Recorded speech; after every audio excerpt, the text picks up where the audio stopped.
എൻ്റെ കർത്താവിൻ്റെ ഉന്നതമായ നാമത്തിൽ സഭയുടെ അധികാരത്തെ കുരിശിൻ്റെ അടയാളത്തിൽ ദൈവത്തിൻ്റെ ശക്തിയെ ഞാൻ എല്ലാ മക്കൾക്കും വേണ്ടി പ്രാർത്ഥിക്കുന്നു. കുഞ്ഞുങ്ങളില്ലാത്തവർക്ക് വേണ്ടി പ്രാർത്ഥിക്കുന്നു. ഈ ഔസേപ്പിതാവിനെ എപ്പോഴും കാണുമ്പോൾ ഉണ്ണീശോയെ കൈവച്ചുകൊണ്ട് കയ്യിലെടുക്കുന്ന ഉണ്ണീശോനെ കാണുന്നത്. പക്ഷേ അതേസമയം കുഞ്ഞുങ്ങളെ പ്രതി വേദന അനുഭവിക്കുന്ന മാതാപിതാക്കന്മാരുണ്ട്. കുഞ്ഞുങ്ങളെ വളർത്തുന്നതിൽ ഔസേപ്പിതാവിനെ പോലെ സങ്കടം അനുഭവിക്കുന്ന അപ്പന്മാരുണ്ട്.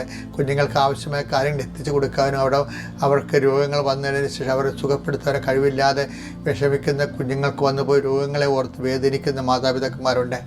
അങ്ങനെ എല്ലാവരെയും ഈ സമയത്ത് നീ ഓർക്കണമെന്ന് പ്രാർത്ഥിക്കുന്നു. ഞങ്ങളുടെ കഴിവിനേക്കാൾ ഉപരി ദൈവത്തിൻ്റെ കൃപ പ്രവർത്തിക്കുന്ന ഉടമ്പടിയുടെ അടിസ്ഥാനത്തിൽ ഞങ്ങൾ പ്രാർത്ഥിക്കുന്നു. ദൈവമേ, സ്വന്തമായിട്ട് കഴിവ് നഷ്ടപ്പെട്ടു നിൻ്റെ കൃപ നൽകിക്കൊണ്ട് അവിടെ കുഞ്ഞുങ്ങളെ സന്ധിക്കാനുള്ള കൃപയും നൽകണ പ്രാർത്ഥിക്കുന്നു.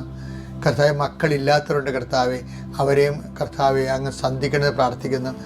കർത്താവെ ഔസേപ്പിതാവ് മാതാവുമായിട്ട് കർത്താവെ രഹസ്യത്തിൽ ഉപേക്ഷിക്കാൻ വേണ്ടി തീരുമാനിച്ച കുടുംബപരമായ സംഘർഷാവസ്ഥകൾ അവിടെ ഉണ്ടാകുമ്പോഴും തന്നെ അവരുടെ നീതിയിൽ നിന്ന് വിട്ടുപോകാതെ നിന്ന് കർത്താവെ, നീതിയിൽ നിന്ന് മാതാപിതാക്കന്മാർ വിട്ടുപോകാതെ നിൽക്കുകയാണെങ്കിൽ ഒരിക്കലും കർത്താവ് ഡൈവേഴ്സ് ഉണ്ടാകത്തില്ലെന്നറിയാം.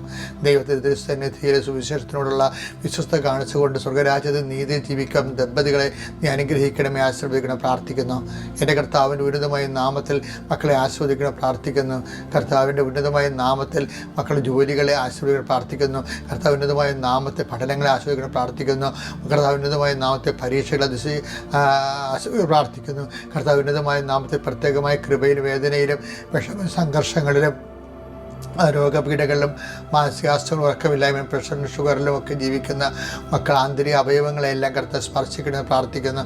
എൻ്റെ കർത്താവിൻ്റെ ഉന്നതമായ നാമത്തിൽ സഭയുടെ അധികാരത്തിൽ കുരിശിൻ്റെ അടയാളത്തിൽ മാരക രോഗങ്ങൾ, തീരാവ്യാധികൾ, ജീവിത ദുരിതങ്ങൾ ഇന്ന് ഘട്ടങ്ങളിരിക്കുന്ന വ്യക്തികളാൽ യേശുവിൻ്റെ നാമത്തെ ആശ്വസിക്കപ്പെടുകയും ഈ പ്രാർത്ഥനയുടെ ശക്തിയാൽ എന്ത് തരത്തിലുള്ള വേദനയാണോ, എന്ത് തരത്തിലുള്ള അനുഗ്രഹമാണോ, എന്ത് തരത്തിലുള്ള ദൈവിക ഇടപെടലാണോ ഇന്ന് നിനക്ക് ആവശ്യമുള്ളത് അത് നൽകുന്നതിന് കൃപാസ്ഥാനത്താറെ ജീവനുടെ പ്രത്യക്ഷ പരിശുദ്ധ അമ്മയും ഇന്ന് തിരുനാൾ ആഘോഷിക്കുന്ന ഔസേപ്പിതാവിൻ്റെ സാന്നിധ്യവും നിൻ്റെ ജീവിതത്തെ ധന്യമാക്കട്ടെ, നിൻ്റെ ജീവിതത്തെ ആശീർവദിക്കട്ടെ.